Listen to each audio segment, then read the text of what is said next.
CM Kejriwal की गिरफ्तारी emergency नहीं तो क्या है? सदन में बीजेपी पर आम आदमी पार्टी सांसद संदीप पाठक का निशाना। नमस्कार, मैं हूं रचना सिंवा। आम आदमी पार्टी के राज्यसभा सांसद संदीप पाठक ने मुख्यमंत्री अरविंद केजरीवाल की गिरफ्तारी समेत दिल्ली और पंजाब के कई मुद्दे संसद में उठाए। राष्ट्रपति के अभिभाषण पर चर्चा के दौरान संदीप पाठक ने केंद्र सरकार और बीजेपी पर कई गंभीर आरोप लगाए। उन्होंने कहा कि आचार संहिता लगने के बाद दिल्ली के मुख्यमंत्री अरविंद केजरीवाल को गिरफ्तार किया गया, यह इमरजेंसी नहीं है तो फिर क्या है? संदीप पाठक ने आगे कहा, मोदी सरकार का पिछले 10 सालों का कार्यकाल सिर्फ क्रोध, घृणा और अहंकार से भरा हुआ है। इतना ज्यादा अहंकार किसी के लिए भी अच्छा नहीं होता। अहंकार के वृक्ष पर सिर्फ विनाश का फल लगता है। इसी अहंकार के कारण ही इनको 300 से ज्यादा सीटों से 240 सीटों पर आने में समय नहीं लगा। ईश्वर साक्षी है कि अगली बार आपको इतनी हाय और बद्दुआएं लगेंगी कि आपको 40 सीटों पर आते आते देर नहीं लगेगी।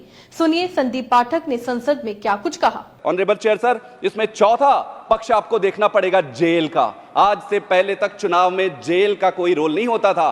कोड लगने के बाद अरविंद केजरीवाल जी जो मुख्यमंत्री है चुने हुए, उनको जेल भेजा जाता है। कोड लगने के बाद ऑनरेबल चेयर सर, कोड लगने के बाद जेल भेजा जाता है। आप सामने से चुनाव नहीं लड़ सकते, आप में इतनी हिम्मत नहीं है। आप पहले ईडी सीबीआई का दुरुपयोग करते हो, उससे काम नहीं बनता है। सरकार खरीदने की, धमकाने की कोशिश करते हो, काम नहीं बनता है। जब काम नहीं बनता है तो आप जेल में डाल रहे हो। चुनाव की प्रक्रिया में ऑनरेबल चेयर सर, हमारे देश में ये जेल कहां से आ गई? तो ये सिलेक्टिव इमरजेंसी नहीं है तो फिर क्या है? आप किसी भी सरकार के कार्यकाल को देखकर अंदाजा लगाते हैं कि उनका विजन क्या है और वो क्या करना चाहते हैं। इसमें एक भी विषय पर कोई विजन दिखाई नहीं देता है। अगर कुछ दिखाई देता है पिछले 10 सालों में तो वो दिखाई देता है गुड़, गोबर, मंगलसूत्र, भैंस, मुजरा, ये सारी बातें। प्रधानमंत्री के मुख से ये शोभा नहीं देता, लेकिन यही विजन है। आप कार्यकाल में किए गए सारे कार्यों को देखेंगे तो विजन से ये खोखला दिखता है, पर एक चीज से भरा हुआ है, वो है घृणा, क्रोध और अहंकार। इतना अहंकार किसी के लिए अच्छा नहीं होता ऑनरेबल चेयर सर, और प्रजातंत्र में तो निश्चित रूप से ये अच्छा नहीं होता।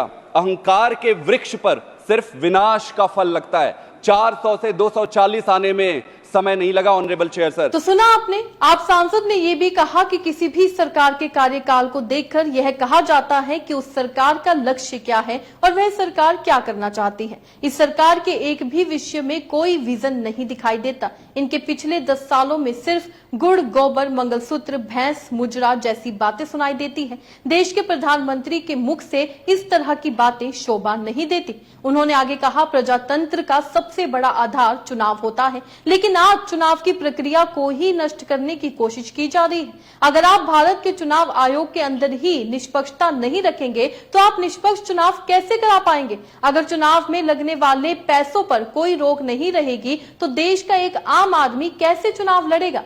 वहीं इलेक्टोरल बॉन्ड का मुद्दा भी संदीप पाठक ने उठाया। जी हां, इलेक्टोरल बॉन्ड पर बोलते हुए संदीप पाठक ने कहा, ये लोग इलेक्टोरल बॉन्ड लेकर आए। इलेक्टोरल बॉन्ड में 55% चंदा बीजेपी को दिया जाता रहा। घाटे में चल रही 33 कंपनी ऐसी हैं जिन्होंने अपने कुल इलेक्टोरल बॉन्ड में से 75% पैसा बीजेपी को दिया। यह चंदा जो बीजेपी को दिया गया, उसके लिए कौन जिम्मेदार है? उन्होंने कहा, सुप्रीम कोर्ट ने कहा था कि इलेक्टोरल बॉन्ड असंवैधानिक है। इस पर सरकार ने कहा कि हम इसको रिवाइव करेंगे। सुप्रीम कोर्ट के हर ऑर्डर को आप रिवाइव करते हो और आप हर आदेश को कानून बनाकर पलट देते हो।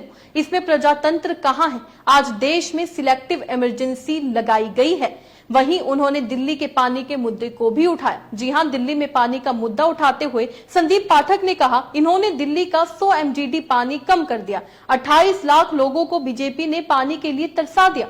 क्या हमारे देश की हालत यह हो गई है कि हम अपनी राजनीति के लिए लोगों का पानी रोकेंगे? पंजाब के हिस्से का 8,000 करोड़ रुपए आप रखकर बैठे हुए हैं। 26 जनवरी के दिन आप पंजाब की झांकी को उसमें शामिल करने से मना कर देते हो। तो क्या ये इमरजेंसी नहीं है? ये बातें संदीप पाठक ने संसद में की और उन्होंने कई मुद्दों को उठाया है। उन्होंने इलेक्टोरल बॉन्ड के मुद्दे को उठाया, उन्होंने पंजाब में जिस तरीके से उनकी झांकी नहीं दिखाई उस मुद्दे को उठाया, जो बजट रोका जाता है उस मुद्दे को उठाया, मुख्यमंत्री को जेल में डाला गया उस मुद्दे को उठाया, इलेक्टोरल बॉन्ड के मुद्दे को उठाया। उन्होंने कहा कि आज देश में सिलेक्टिव तौर पर इमरजेंसी लगी हुई है और कहीं ना कहीं लोकतंत्र खतरे में है।